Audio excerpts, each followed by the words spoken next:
మొన్న ఒక స్త్రీ వచ్చి సాక్ష్యం చెబుతుంది. జీవితం మీద విరక్తి పుట్టి ఫుల్ దాగిపోయి పట్టాల మీద పండుకుందంట.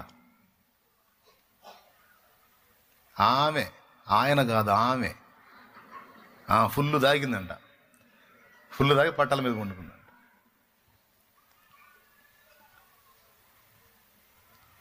పక్కన సెల్ ఫోన్ పెట్టుకుంది. మెసేజ్ వచ్చినప్పుడు సౌండ్ వచ్చిందిగా, నోటిఫికేషన్ వచ్చినప్పుడు ఆ సౌండ్ని ఆన్ చేసిందంట. అప్పుడు మాట్లాడుతున్నాడు ఒకడు, నీకోసం చచ్చిపోయిన వాడు ఒకడు ఉండగా నువ్వెందుకు చావాలనుకుంటున్నావు, పనికి మాలిందానా అని. అప్పుడు లేచి పక్కకు వచ్చిందంట.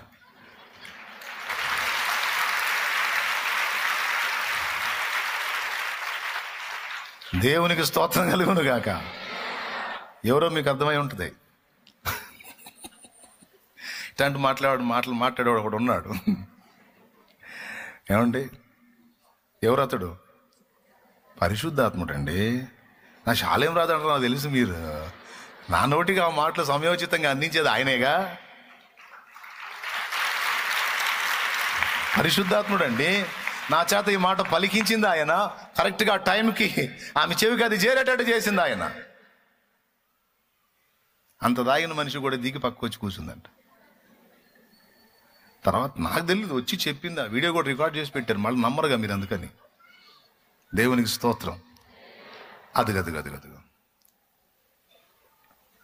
పిల్లరా, అది చూడండి.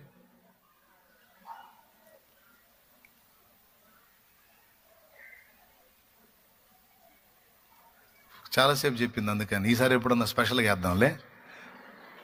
దేవునికి మహిమ కలుగును గాక. హల్లెలూయా. మరి తాగేవాళ్ళు పురుషులే కదా, స్త్రీలు కూడా ఉన్నారు. మనం చేసే సేవ ఎన్ని జీవితాలను గడుతుంది తెలుసా? ఎన్ని కుటుంబాలను గడుతుంది, ఎన్ని హత్యలను ఆపుతుంది, ఎన్ని ఆత్మహత్యలను ఆపుతుందో, ఎన్ని కుటుంబాల్లో రక్త కన్నీళ్ళని మాన్పిస్తుందో తెలుసా? దైవ సేవ అంటే అంత విలువైంది, సమాజానికి అంత మేలుకరమైంది, దేశానికి అంత క్షేమకరమైంది. అల్లాటప్ప అనుకున్నావా దేవుని సేవ అంటే?